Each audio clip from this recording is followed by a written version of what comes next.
word of prayer. Shall we pray?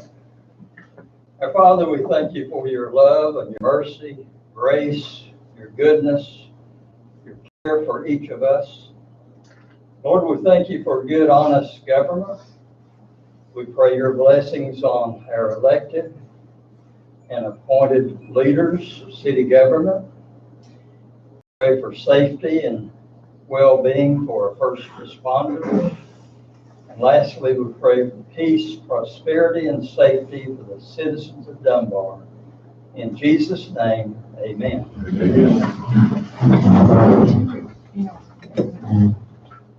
Jeremy, will you lead us in pledge, please? I pledge allegiance to the flag of the United States of America and to the republic for which it stands, one nation, under God, indivisible, with liberty and justice for all.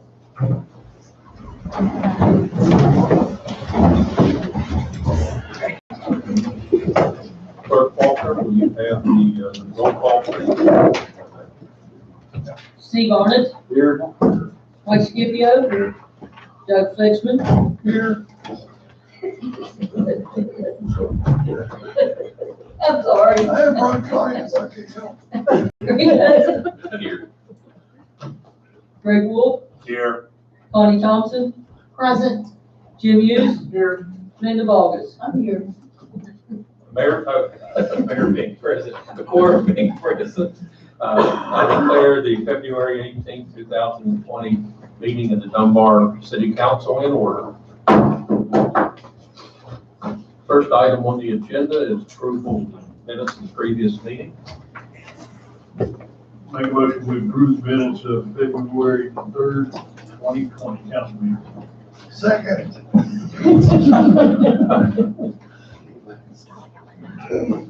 There's been a motion by Councilman Scipio to approve the minutes of the February 3rd, 2020 council meeting. We had a weak second by Councilman Fletcher. Any questions, comments, concerns? Being none, all those in favor indicate by saying aye. Aye. All those opposed, no. Abstentions? None. Motion carries. Next item on the agenda, we will have a presentation, an introduction to the 2020 census. Young man, step forward. Yes, sir. Good evening, ladies and gentlemen. Mr. Mayor, thank you so much for allowing us to come in this evening. My name is Greg Eiler. I am a area recruiter for the U.S. Census. I've given each one of you a folder that kind of has some slideshow on some paper, and if you'd like to follow along, you're more than welcome. Normally the partnership specialist does this presentation, but due to the holiday, ended up with two events on the same evening. So she asked me to come in and do this for her. Her name is Jill Newman, and you'll most probably see her quite a bit here in the city of Dunbar and Kanawha County. There's also a recruiter in Kanawha County, Robert McKinney. He's the gentleman sitting over here. I'm going to give him an opportunity to talk about recruiting in a few moments. But as we begin, it's the year 2020. Every 10 years we have a census, and it's a good thing and a bad thing. Good thing is we get to be counted. Bad thing is not everybody participates. So what we want to do is we want to be able to enlist your help in trying to encourage everyone to participate. Let me begin by talking about the partnership specialist a little bit. She will serve as a liaison between the census and the city government and whatever resources you might need. One of the primary objectives is to educate and to educate not only the citizens of Dunbar, but also help you folks better understand what happens with the census. We also want to encourage, we need to encourage all those that are residents of this area to be a part of the census. When you receive a census form, fill it out. One of the neat things, one of the most encouraging things this year is that the census is going to be online. you'll be getting a coded card in the mail. And on that card, there'll be a website address. Go on the internet, and you can begin to fill that census out immediately. You'll be receiving those in mid-March. The mission of the census is to be the nation's leading provider of quality data about its people and its economy. And we'll talk about that here in a couple moments. And then the plan of the census is to be able to count and try to count 100% of the population. And the goal is to count everyone one time and in the right place. We've had a lot of events that have taken place leading up to this moment in the census. In August and October, you may have received a knock on the door to ask what this address was or who lives here, that kind of thing. And that's called address canvassing. Address canvassing basically finds out if these addresses are still here. Over 10 years, there could be houses that burn, natural events that take place, things of that nature, or addresses, places become condemned and no longer have anyone living there. So we need to find out if those addresses are still good. Also have group quarters going on between February and July of this year. Group quarters is when we go and we count people that are in group environments like senior living facilities and jails and that type of thing, where there's a mass of people. Like I said earlier, in March through July, we're going to have self-response. That's when you go on the internet, you take that coded card, you will go online and fill out the census interview. April 1st is traditionally referred to not only as April Fool's Day, but also Census Day. Now, why they chose that, I'm not sure, but we'll think about it from the census perspective right now. Between March and April, we're going to have what's called update leave, and then later in the year, between April and July, we're going to have non-response follow-ups, and that's where we go out and we actually do the door knocking that's traditionally done that you've heard. We want we'd like for you to be able to walk away this evening with 3 words on your mind. One is that it's easy. Second is that it's safe. And the third is that it's important. Again, as I mentioned earlier, this is an online census. So what we need to do is rather than just enumerators this time, we're going to also have auditors who go out in the field and do spot audits on the self-response information that's sent out. You can also make a phone call and fill out the census interview if you have difficulty doing it. Or you can ask for a short form, and we can either email you or mail you a short form.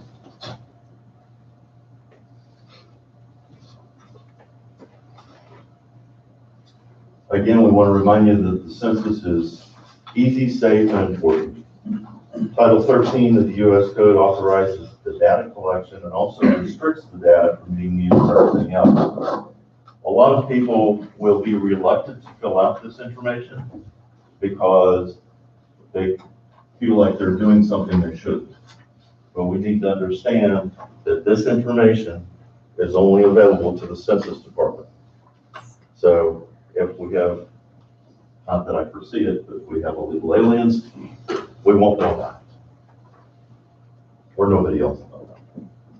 The data is going to be encrypted, and before it's released to the public, it's going to be accumulated or aggregated, and so that nobody can actually drill down into what all that information is. And then all the census workers, including myself, Robert, anybody else that's related to the census, must pass a background check and holds the confidentiality, all this information confidential.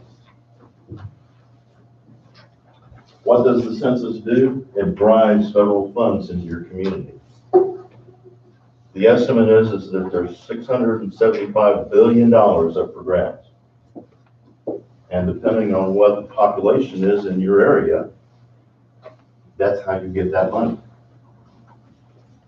So not only is it safe, easy, and important, but we're going to meet the constitutional mandate that we go out and collect this information.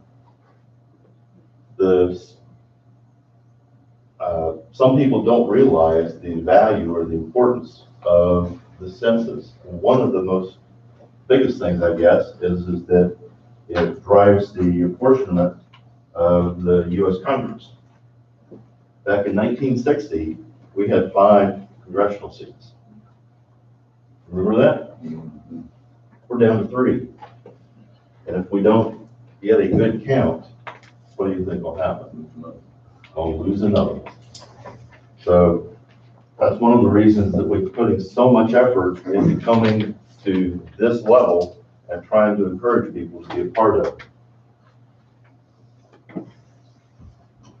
Not only does it drive the dollars, but it drives what kind of resources are available as far as senior living facilities, welfare, and that kind of thing. So we need to encourage everybody to get involved and try to get as much of that $675 billion that we can.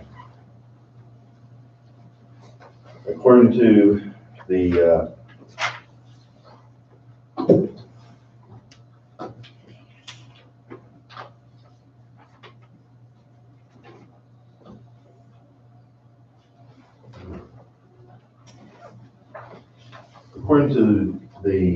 census estimators, here in Kanawha County, this area and further north of us, they're forecasting that we're not going to get 100% count, and they're forecasting that already. So again, that's one of the reasons that we're here, to try to encourage you folks to raise awareness in your social circles, the people that you talk to, and that kind of thing.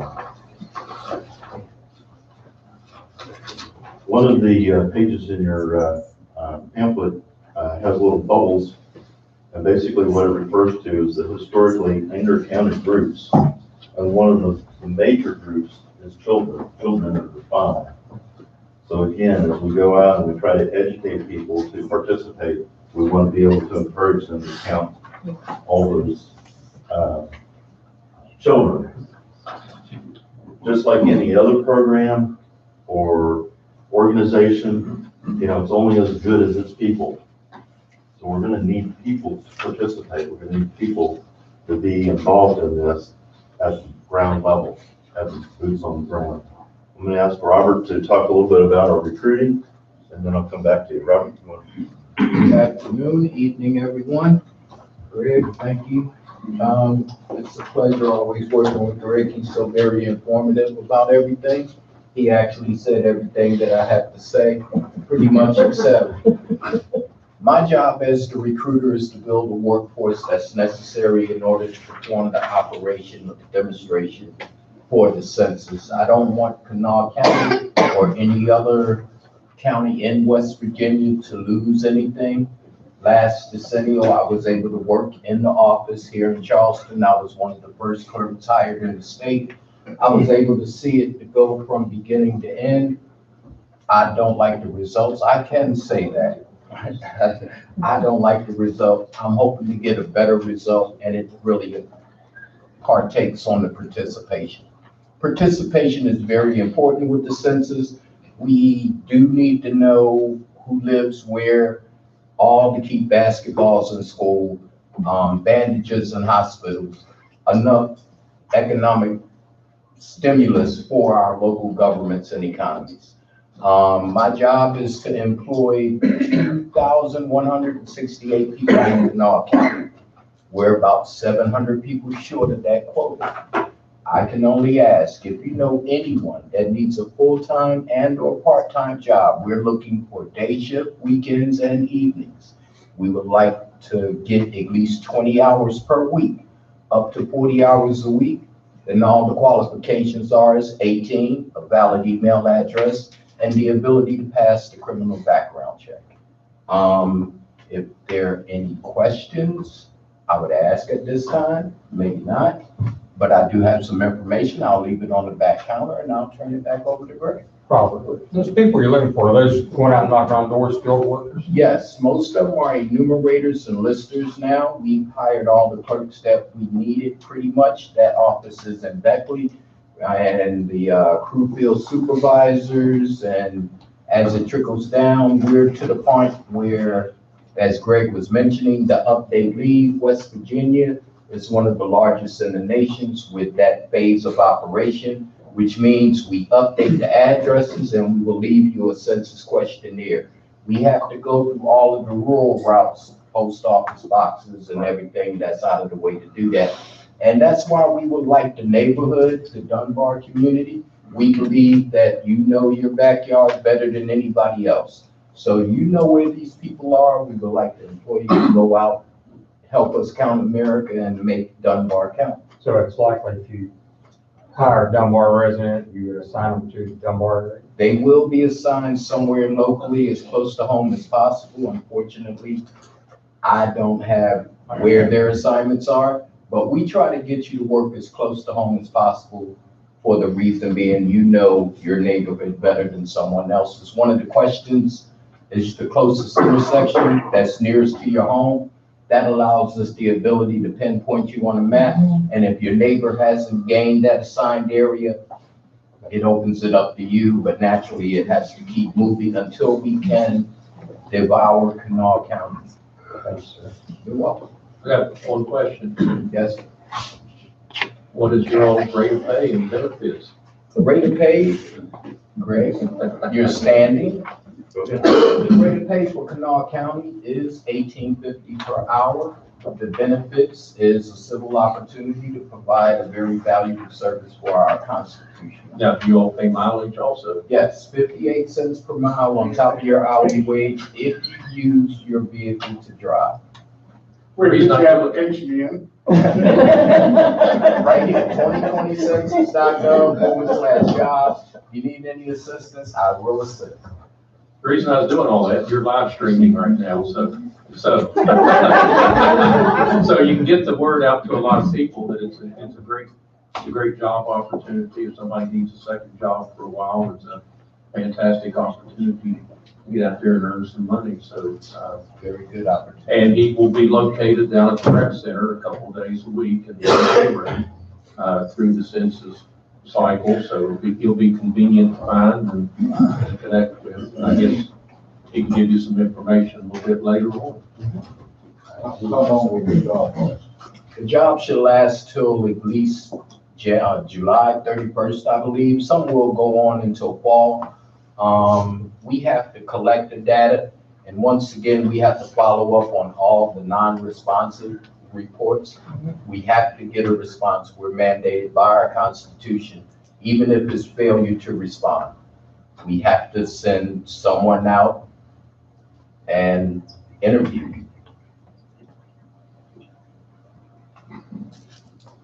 Okay, thank you all very much. Oh, I think you have a proclamation. He has a. I had the same question they had, how long is it a temporary job or? It is a temporary job, but one of the things that you can take away from this is anytime you have a federal job and you've got it on your resume, that looks pretty darn good because they already know you've gone through a background check and that kind of stuff. Yes, sir. Can you count the homeless? That is a good question. Go ahead, Jill. Hi, I'm Jill Newman. I'm the partnership specialist. And these two were gracious enough to help me out tonight because I was caught between St. Alban and Dunbar. Mayor James sends his regard, Mayor Cunningham. But yes, we are doing everything we can to count the homeless. Part of the brick quarters that he talked about earlier is an operation to count the homeless. We have people out in the field. The first round of hiring were for folks to go out and they do geocoding. So any place that looks to be that there are people that are experiencing homelessness in those locations, they geocode it. And on the 30th and 31st of March, they will go out in teams and make every effort to count our homeless. So if you know of areas where people stay or congregate, if you can get that information, my card is in the packets there, or to Greg, if you can get us that information as quick as possible, because all the geocoding is supposed to be complete by the 21st of this month. So we're working diligently to make sure that we do our best to count even those that are experiencing homelessness as a part of that group quarters operations. Okay, I think you have a proclamation. I do, sir, yes, yes. We're asking you to read this proclamation. It says, whereas the United States Congress, or Constitution mandates that a census be conducted every 10 years in Article 1, Section 2. Whereas the first census took place in 1790, and there have been 22 national censuses taken since, with the next census scheduled for 2020. And whereas the Bureau of the Census in the United States Department of Commerce is responsible for conducting the census, and the federal government is charged with funding the cost of the census. And whereas it takes the cooperation and investment of the states and local governments working in conjunction with federal government to ensure that the census is fully executed and represents a complete and accurate count of the people within each jurisdiction. And whereas the results of the census are the foundation for many important decisions made by federal and state government, including the disbursement of federal funds to states based upon population. And whereas it will take the collaboration of community leaders, faith leaders, nonprofits, and state and local governments to raise the public awareness of the importance of the census and to find ways to support the census efforts.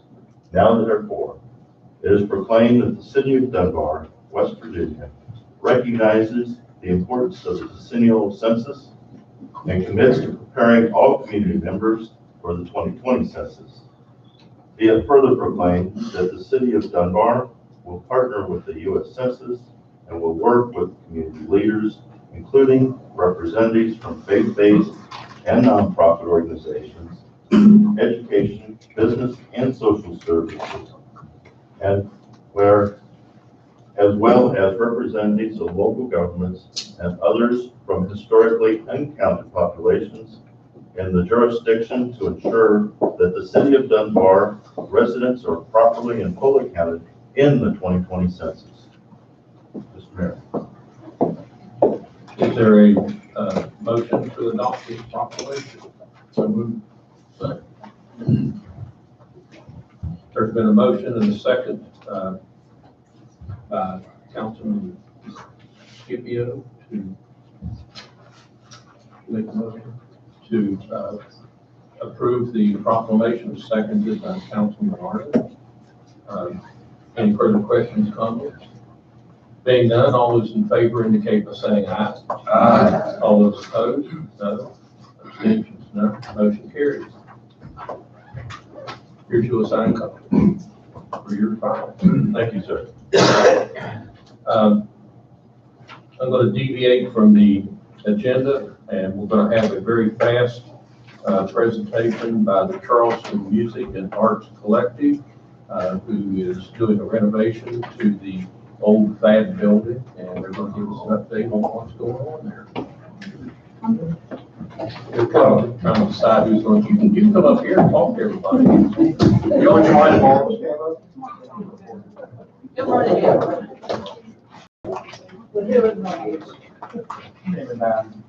First of all, we'd like to thank you so much for your time. Appreciate a lot. I know it was kind of last minute. We just wanted to get in here and introduce ourselves. Several of our board members are members of the Dunbar community. I myself live on the east. But what we're doing is we're going to be repurposing this building. What we'd like to do is turn it into a hub for the arts and music in the community. It's my belief, as well as the belief of all of our board, that there's a deficit of things for the youth to do in the community. And because of that, they fall into certain pitfalls that I'm sure every member of the community can vouch for, and they see it all the time. kids getting into drugs and things like that. So what we would like to do is build a place that's more geared towards the youth in the community. A place where they can go and be away from all the hazards of the streets, and, learn art and music in a place that's safe for them. There's been a number of things that we've kind of talked about having done there, including music classes, arts classes, theater productions and things like that. Now, I don't know if anybody remembers, but inside the old pad furniture building on what is essentially the second floor, there's a space kind to the left with very high ceilings. It used to be the electronics section. Well, that's the area that we're repurposing for this. And construction's been underway for some time. Some of you may have even noticed that we've been in the process of building a ramp before the weather got better. I was outside. We demoed the ramp that was falling apart out there, and it's been a work in progress, and it is a little slow going because we are all donation and volunteer driven. So it's people like everyone that's on our board, members of the community that have come down and volunteered their time to help to do something to benefit everyone in the community that's been driving it. And of course, and Mr. Leishman will verify, we've gone and pulled all the appropriate permits and we've done walkthroughs. We will be scheduling another one here before too long. We're in the process of treating the framing for the stage with our, because we want to do everything totally above board and make sure it's safe. And that's essentially it as far as what I've got to say. In front of you, you've got a copy of our mission statement. This is a project that we've done one time before in Charleston proper, and it was successful. And now we're working on doing it here. In addition to that, there's a layout for the floor plan that we're planning on doing there. And it's pretty extensive. One of the things that I wanted to see in there especially was like an arcade area. That way kids can go and play video games and hang out with their friends. It's very important to me that it's a drug and alcohol-free space. Sometimes there may be larger events there and it's kind of out of our hands in a lot of respects, where they may want to have a permit obtained for alcohol sales and things like that, just for beer. On those occasions, we've already discussed the possibility of maybe hiring an off-duty police officer to come in and make sure that everything's nice and safe and there's nothing crazy that goes on. If it were up to us entirely, I would prefer to see it be completely alcohol-free. But sometimes there are events that like for instance, like a wedding, something like that, if somebody wants to get married in there, or a reception, stuff like that. Of course, we'll make sure that it's all done properly and legally as well. Does anybody else have anything they'd like to say? All I will add here, in case the question comes up, is that we have a Section 106 review done by the West Virginia Historic Preservation Office. We looked at it, we thought, this is an interesting building with its spire, but their determination is that it does not qualify for the National Register of Historic Places, which is kind of good and bad. We won't get some grants there. On the other hand, we can build that ramp without altering the exterior there. So I'll just say we're in touch with the West Virginia Department of Culture and History. We have a consultant coming in from Huntington to work with our board. To get this working a little more efficiently, I hope. Sure. Okay. So, not only with the building, but this organization, we're trying to make progress. And that's one other important thing that I left out is we're going to be calling this the spot in honor of the tower out front. And we are, of course, a 501c3 nonprofit organization. And this, of course, is Mr. David Mold. He's our board. Over here is our assistant director, Dennis Strong. We've got Angela Cantley and Jerry Tucker, some of you may know. Do we have any questions or comments? It would be wonderful to see it come to Dunbar. So right now I have 5-year-old, 6-year-old, 12-year-old grandchildren, and I have to take them outside of Dunbar to a clay center or to play dates or things like that. So it would be nice to have something in the city. Yeah, and that's a shame. And, there's so many kind of vacant buildings and things around town. I'd love to see them all repurposed and used for something like what we're trying to do. Thank you for your effort. Thank you. We really appreciate you all coming down and investing in us. Yes. And I think we'll just keep you updated as we progress. So we Do definitely you have a appreciate it. project? Oh, yes. The building was purchased late last year by Mr. Charles Ashton, which I don't know if anybody's familiar with him or not. And he's been a very gracious landlord to us, and he wants to see us succeed in our endeavors. So, just wanted to take a moment and thank him for everything that he's done to help see our efforts come to fruition. But there's a whole lot more buildings out there besides us too that can be developed, and that's what his plan is. Yeah, he actually has a nonprofit as well that he's going to be housed in that space. Unfortunately, we had hoped to have it completed by now, but where it is all donation and volunteer driven, it's hard to give an exact date on it. So, that's what we're definitely shooting. One of the things that I would like to see there for this summer is a benefit for, well, we want to call it Rock Against Heroin, because it's obviously a pretty prevalent issue in our community. And we would like to create an atmosphere where people know that it's best not to do it and encourage young kids to stay away from it. So that's one of the things we're hoping to organize for later this summer. Of course, it is contingent upon us getting out there. All right, well, thank you everyone for your time. Thank you. Thank you.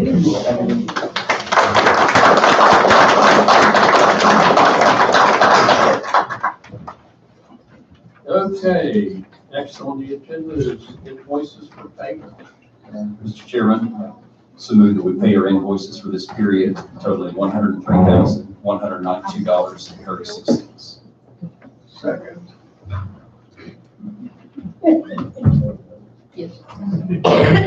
Second later.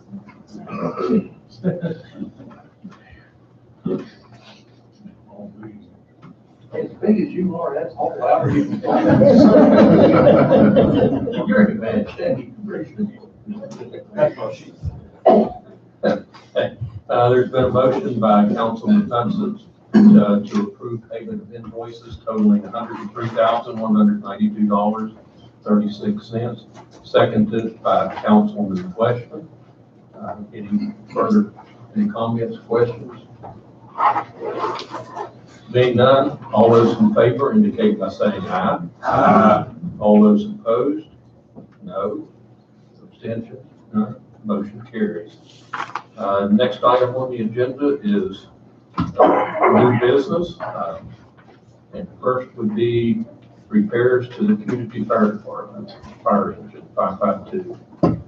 Make a motion, we approve repairs to the community fire department engine 552 to include rebuilding the motor at a cost not to exceed $20,264.08. $20,000 of it was funded by the Kanawha County Commission. If this payment is lower than the $20,264.08, remaining money will be refunded back to the Kanawha County Commission. Second.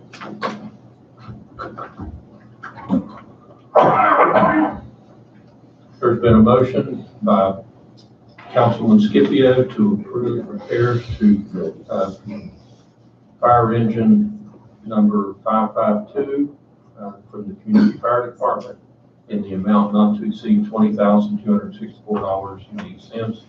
If there is a reduction in that cost after repairs are undertaken, the balance to be refunded back to the Kanawha County Commission. This will be funded by a $20,000 grant from the Kanawha County Commission. We got a check. Everybody stand up, look at the camera and say, thank you. Come on, let's turn around this thank Kanawha County Commission. Thank you. All right, thank you. And was seconded, Councilwoman Thompson. Any further questions, comments, or concerns? Being none, all those in favor indicate by saying aye. Aye. All those opposed, no. Abstention, none. Motion carries. Next item is improvements to the police department. Make a motion, we approve payment to Ed's Home Improvements in the amount of $2,430 for repair to water damage and removal of mold in the police department. Second. A motion by Councilman Scipio to approve payment to Edison Improvements in the amount of $2,430 for repairs to water damage and removal of mold in the police department, seconded by Councilman Fleischman. Any questions, comments? Being none, all those in favor indicate by saying aye. Aye. All those opposed, no. Abstentions, none. Motion carries. Next item on the agenda is approval of purchase of SCBA air packs. I move that we approve the purchase to replace the SCBA BA air packs and cylinders expiring in 2023 in the amount of $8,252. Second. You just want to be tough.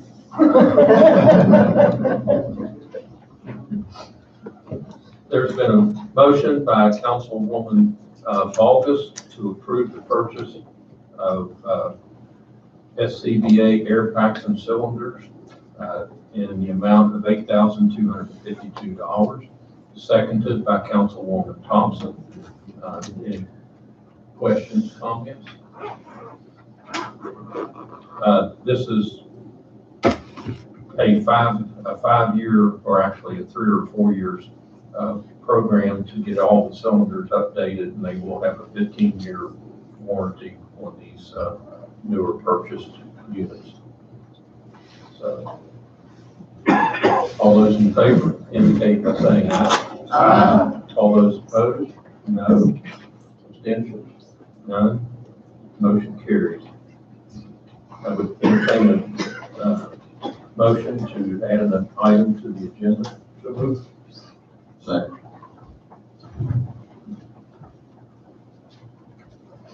There's been a motion by Councilman Scipio to add an item to the agenda, seconded by Councilman Arnott. Any discussion or comment? Being none, all those in favor indicate by saying aye. Aye. All those opposed, no. Abstentions, none. Motion carries.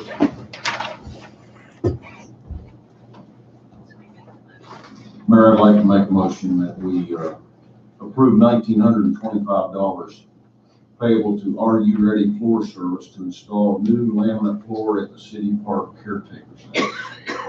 Second. Yes.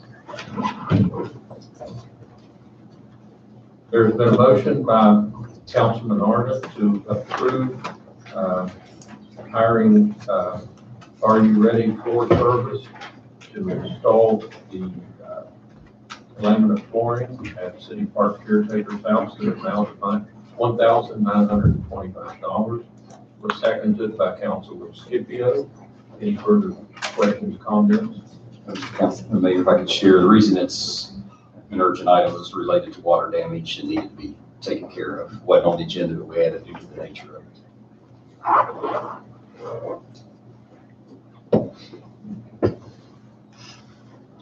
Anything else? All those in favor indicate by saying aye. Aye. All those opposed, no. Abstentions, none. Motion carries. Okay.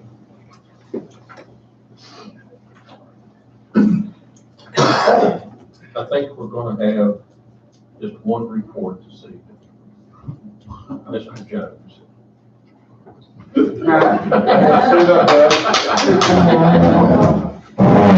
Thank you, Mayor. Don't laugh at me. Another career dinner has come and gone. Thank you. We had another big year for a career dinner. I got four of my stacks. Unless you got them. I got them. We had 800 plus people that probably went through. We had some dispute over the number of plates, but there were lots of people that came in that didn't eat.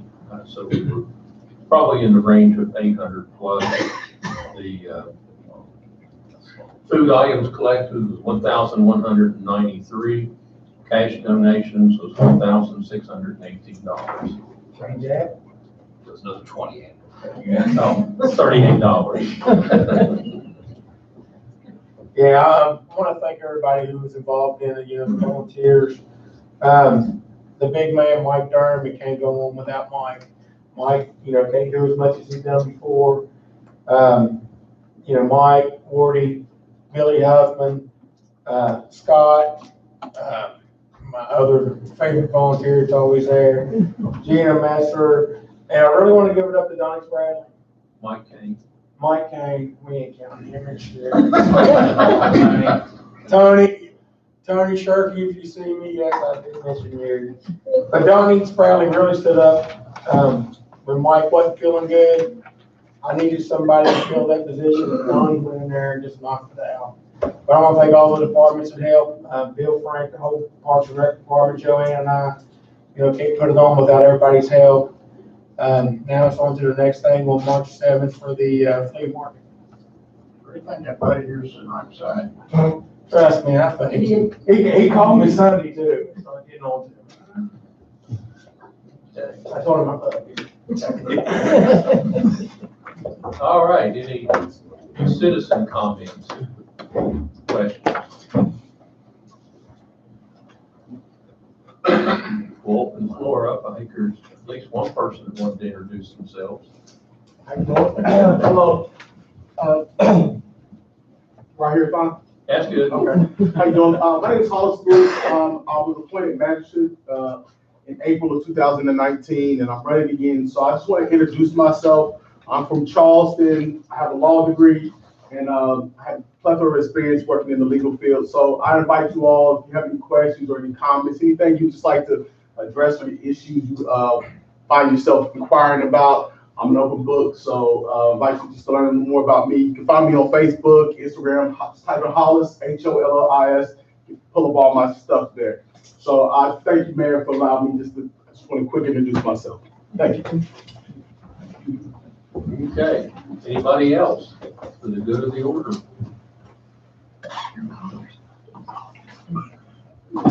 Linda, are you ready? Yes, sir. If you missed the critter dinner this year, you missed another good one, believe me. I tried turtle stew, it was good. I always try to try something different whenever I worked in there. It was good. And there was people there from Hawaii that they made the trip in to come to the critter dinner. No. Yes. They told y'all, they want. I believe it. So should we return the favor? Absolutely. Yeah, because whenever it came to Hawaii, we asked offered him some elk, and he said, yeah, we don't have elk in Hawaii. I said, oh, okay. But I think they didn't look Hawaiian, not trying to type them or anything, but I think they probably were from here and then came back for a visit just so they could come to our critter dinner. That's what I mean. If you missed it, you missed a good one. So mark it on your calendar for next year. On the same thing that Linda just commented about, but I know all department heads, everybody really works hard all the time, but our volunteers in our city, which y'all sitting out in the audience and on TV land and everything else, we wouldn't have anything if it wasn't for y'all. Y'all come out and really put a lot of time in. We have different committees that people set on, and by coming out volunteering your time and working with the department heads, this city over the last couple of years has just grown and grown. Things keep getting better and better. From our fall festivals to our booth bashes to our critter dinners, everything would not be good if we didn't have the volunteers and organization that we have right now. And I hope that we continue it, throughout and from now on. I appreciate everybody being here. Secondly, I want to thank everybody that came out to the Neighborhood Watch Safe Community thing last Thursday night. We had it up at the city building up at City Park. It was a Stop the Bleed program. We had a little over 30-some people up over there. We tied tourniquets on each other, learned how to stop wounds, and got a certification. It was very, very nice. It was a good turnout by our citizens here in Dunbar. I want to remind everybody that our meetings are always the second Thursday of every month. We usually have it here. We're going to have our next one here also, and I think we're having a self-defense class with a few things on how to protect yourself while you're out. So it may be worth it your while if you're interested in a few moves, to come down and check that situation out. Remember, that's the second Tuesday or Thursday of every month. With that, I thank y'all for being here. 6 o'clock. 6 o'clock. 6:30. I'm good. I'm good. Since we're coming from 12 down to only 5 down, I'm good. I'm good. Just quickly, again, thank Bub and all his helpers for the critter dinner, and encourage all of you, but especially those that are running for council. Finance meeting is always traditionally 1 hour before council meeting. The next one, though, will actually start at 4 o'clock. We said 4 o'clock on March the 2nd, and that'll be working with the budget. So if you want to know how we get our budget, how we go through each department and set it so that we're not being wasteful, encourage you to come to that. And if you're running, to come to all of us so you understand how everything works and know how things go. So just encourage you to come to the finance, which is traditionally at 6, but this next one is at 4 o'clock. And so we just, again, thank Bub and his crew, and I was welcome tonight. Glad you're here. I have a lot to say, but I can't say it. I'm good. I'm good. Mr. Mayor, for the good of the order, if there's no other city business, I move that we adjourn this. Second.